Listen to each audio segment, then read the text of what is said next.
So we're in your American history book. We're in chapter 10, section 4, and we're talking about the era of good feelings, sectional differences in parties and politics that came towards the end of good feelings. And so we'll return to sectionalism. That means the country getting divided again, some national bank issues, tariff issues, slave issues, balance of power issues, onto a favorite son's election. And we'll talk why we call it a favorite son's election during this time. And out of the favorite sons would come John Quincy Adams as the next president, the 6th president of the United States. Monroe said the best form of government is that which is most likely to prevent the greatest sum of evil. He was definitely right, huh? So let's begin. The return of sectionalism. Sectionalism means dividing the countries in section, right? There were increased divisions for internal development. Okay, in the West, the Western expansion, there was easy land. People were buying land for very, very reasonable, cheap prices, and they needed internal improvements to make their life easier. So they wanted the government to come in as between states and such and put in different roads, and they just needed protection during that time. So the West expansion, they were divided in that point. As the rest of the country, they weren't so concerned with what the West was doing and improvements. And the Southerners split on this because some of them feared competition. So some of the Southerners thought, oh, what's going to happen is, these West people going west, they're going to have more agriculture, and they're going to take over some of our monopolies on especially cotton, right? So some of them were like fearful for themselves in competition. So they were like, I don't know if we want internal improvements or not. And then the Northerners opposed this easy land thing, basically saying there should be federal domain in this West. The government needs to come over in this area and control some of this. And basically the Northerners were manufacturers. So they actually wanted the high tariffs. And of course, they all did not want to pay taxes for internal improvements. Even the West, basically they wanted everybody to take over this, the internal improvements that were going on in the West. So Monroe signed the General Survey Bill into law under the direction of the executive branch of Congress, empowered the military to survey, design, and construct roads, canals, etc. for military defense and economic growth. Later, the General Survey Act provided for the construction of railroads. So what did President Monroe? He looked and said, we do need roads, we do need canals, we do need this for our military defense to help defend them and for economic growth. But we have the United States starting to divide. The northeastern states supported industry, of course. The western states blamed the panic of 1819 on the federal bank, on the bank that happened, the second bank, and they resented the banking policies of the government. So in tightening their credit, they couldn't get loans like they could before. And the southern states were very indifferent, but they wanted a stabilizing force of the money too. So Monroe, actually, it says, disturbing the ordinary course of affairs by augmenting to a vast amount of the circulating medium and thereby elevating at one time the price of every article. So he's getting involved in the midst of this, which has accumulated of the great perfect of our most excellent system of government, the powerful instrument in the hands of our all-merciful Creator in securing to these blessings. I just like the idea that he did go and he always went to his Creator in blessing us, trying to unite the states together in the midst. I don't know if James Monroe really believed in the federal control of the bank so much, but he knew that we needed to monitor it, but he knew that there was a need for it. The tariff issue, we talked about this before. The northeastern states unanimously favored high protective tariffs. They wanted to protect us from other countries coming in and flooding in their cheap goods so that driving American manufacturing out of business. So we have a picture of that protective tariff wall. So in the southern states, at first they compromised on this tariff issue, thinking we do need to have American goods. But there was the invention of the cotton gin in 1793. And so now they could really produce cotton like mad. And so their economy depended on the exportation of cotton. And with the cotton gin, they had a lot to export. So they turned against these high tariffs because that prevented them, they'd have to pay a lot of money in tariffs in trying to export and import their goods, right? So the western states suddenly were divided again between the North and the South. And so we have, what did Monroe think? He says that it is believed that a moderate addition duty on certain articles would have that effect without being liable to any serious objection. So he was trying to make a compromise with the tariffs between the North and the South. The greatest conflict, of course, was beginning. We'll find this the next few years getting worse and worse. And this greatest conflict was with slavery. And what was with slavery between 1820 and 1830? The northern states were anti-slavery. The southern states, they had their cotton crops and they had their slaves, right? And so, of course, they were for slavery. The western states sided with the South in 1820 and 1830 because many of them had become slave states. We find the West now being divided between the North and the South too. What does Madison say? After the slave trade was outlined, abolitionists in the United States promoted the idea of returning freed slaves to Africa in the early 1800s. President Monroe helped free slaves settle in Liberia. The former slaves named their capital Monrovia after President Monroe. So President Monroe is trying to think of some way as the slaves were coming in and the freed slaves, and they had no place to go. And he's wanting the best for them, thinking, well, possibly they're going to want to go back to Africa, but if you just bring them back to Africa, what are they going to do there? So he put forth a state there and sent missionaries first to that state and tried to get this state, actually a country, I say state, but it's a country, the country of Liberia, so that freed slaves there would be protected. And bringing these missionaries in, basically they went and they brought the gospel to that area of Africa. Of course, later they would have big problems, and a lot of the freed slaves had no way of possibly getting there, and there were some difficulties, but we know that President Monroe had a heart to be against the slavery and had a heart for these freed slaves. The picture. Slavery was terrible.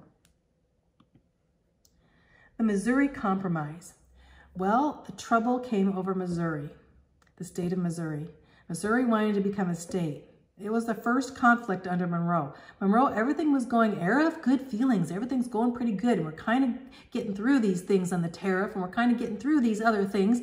But the issue of slavery would, what would you say, would poke up its ugly head during this time. So anyway, there would be trouble over Missouri. So the Missouri Territory formed in 1812 from the Louisiana Purchase.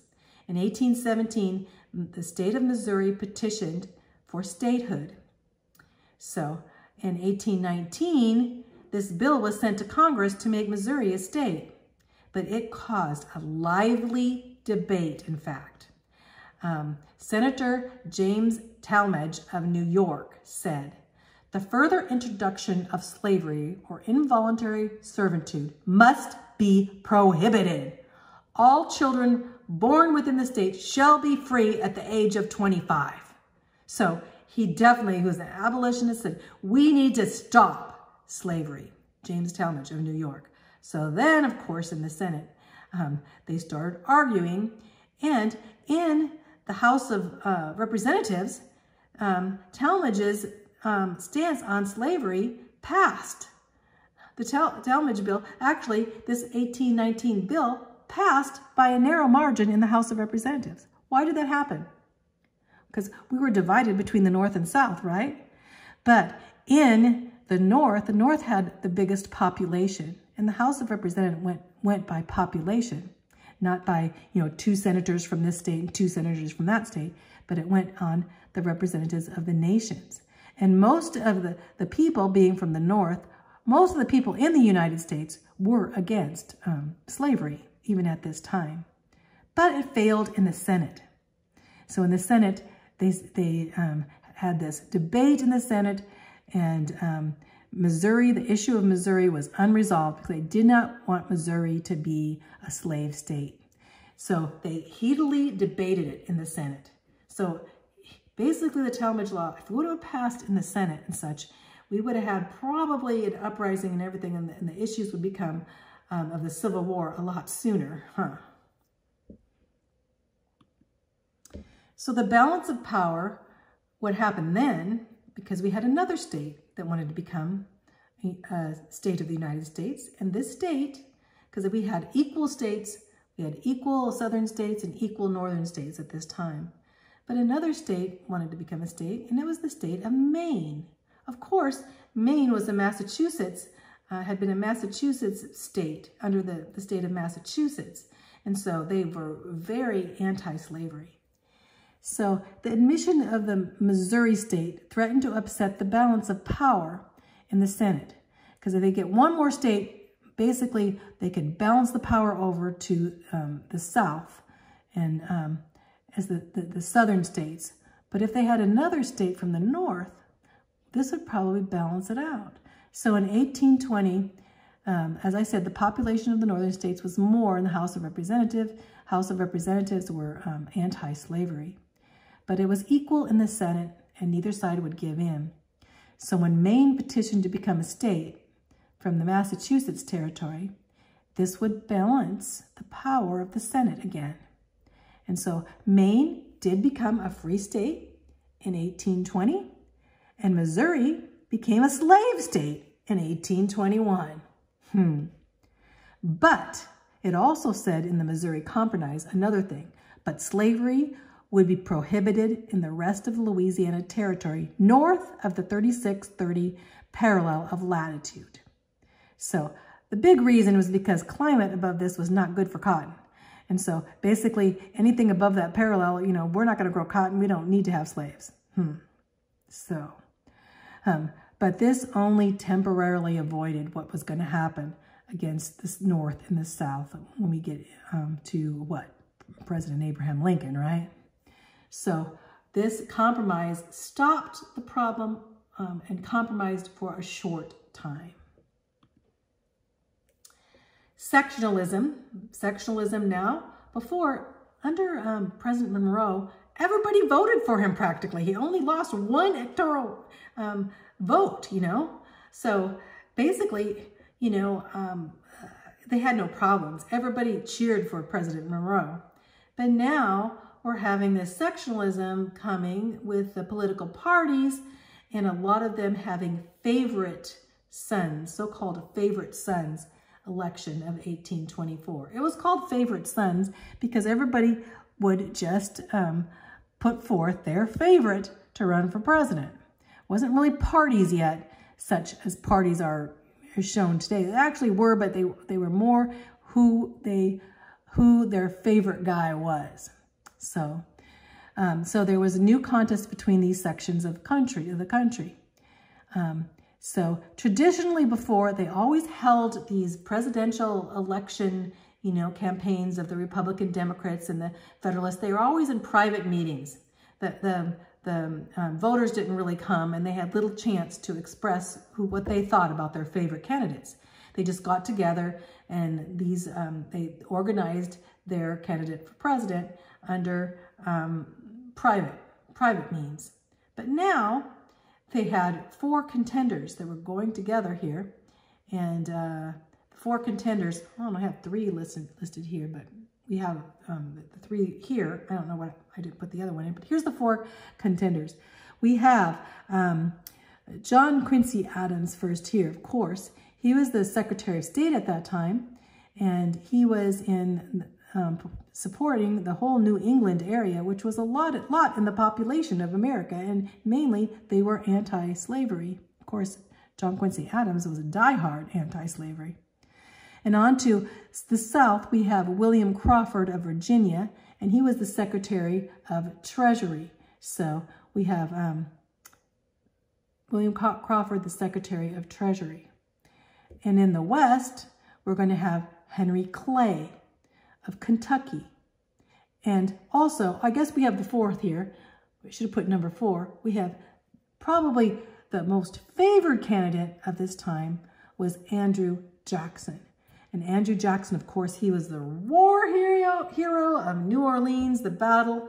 He had, you know, basically the War of 1812. In the midst of all of that, that America had cheered him for what happened. Just his volunteer militia had destroyed, you know, the British Army coming into New Orleans. And so everyone held Andrew Jackson as a war hero. And he definitely was a stubborn guy in the midst of it. Very much of a military guy. But we'll go on to that when he becomes president.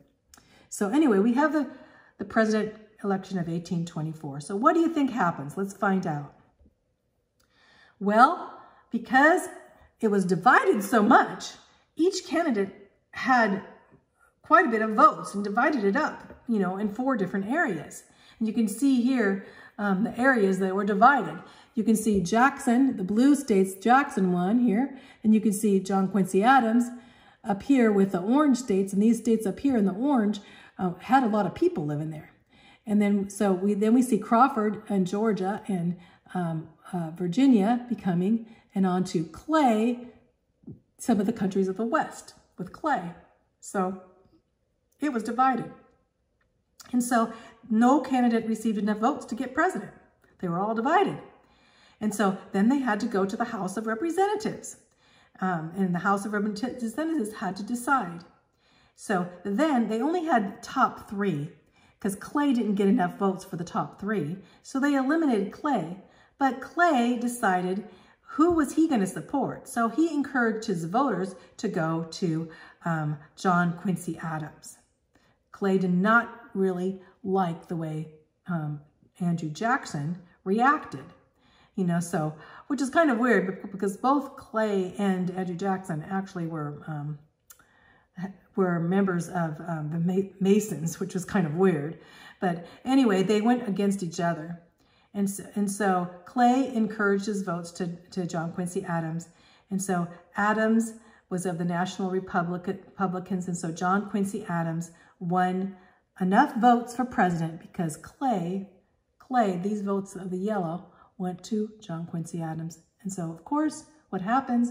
Andrew Jackson's going to be pretty angry because he had won all these states here, you know, and now John Quincy Adams is going to be president, which they had totally different views, especially on slavery. President John Quincy Adams, let's talk about him a little bit here. So he was one of the best qualified presidents ever to be elected. He had a long history of politics and foreign relations. He had been involved, you know, in many of these things, that acquiring Florida and all of these. He was a very good with foreign relations. Just say that as for a Minister of Foreign Relations. Of course, his dad was the 2nd President of the United States, John Adams. So from his youth, he had been involved in the politics of America. He conducted his office with dignity. He had high standards for himself and also high standards for those around him. So he was dedicated to duty. He always looked like he was stern, so some people didn't like his look of sternness, but he wasn't. And as you look into his life, he wasn't a stern individual at all. But this made him look cold and forbidden to some. So some people didn't like, I don't know, is he a Puritan or what, you know? And he was a diehard churchgoer, that's for sure, and a Christian. But he refused to appoint friends or punish his enemies. So a lot of people think this is his downfall, because when he went into office, he didn't let everyone go that didn't go behind his policies. In fact, he didn't come in and change offices and such. He didn't want to punish his enemies. He brought them all in because he wanted them to be in one accord, which later on we'll find that's going to be opposite with Andrew Jackson when he becomes, as he brings in all his friends and gets rid of almost everyone else. But anyway, he was very, very, kind in his appointments and such. But his promotion of the nationalism, he wanted to unite the nation together. And at that time, it was really hard to unite this nation because, of course, the issue of slavery, of course, the South knew that President John Quincy Adams, he was an abolitionist. He was not going to tolerate slavery as much as he could stand against slavery.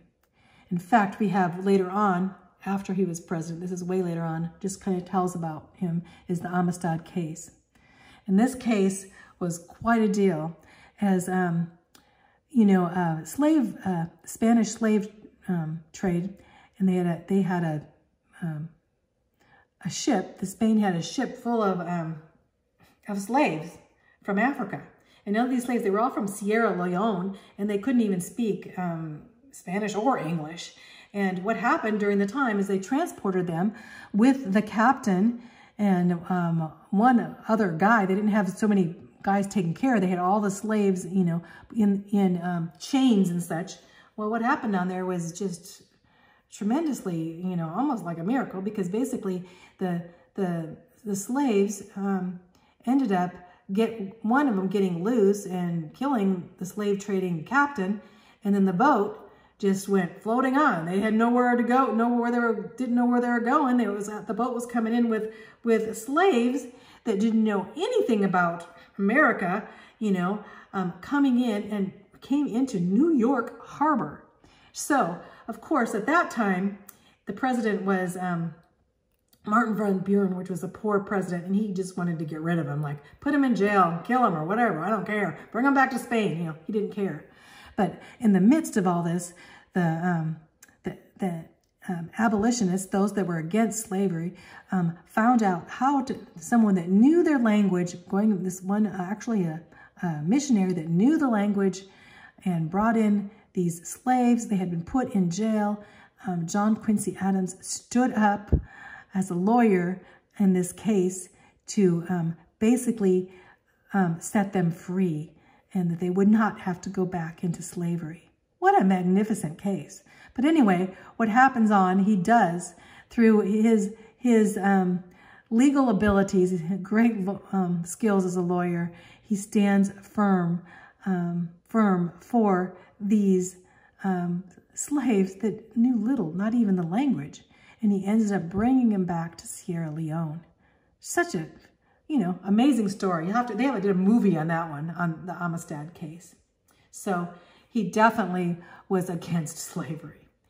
Also, he was anti-Masonic. He said, I've never gone to the Masonic Lodge, and I never will. And I believe basically the Masons, in their whole secret things are doing things against, actually, he believed it was against the Christian foundation of America. So he was definitely that too.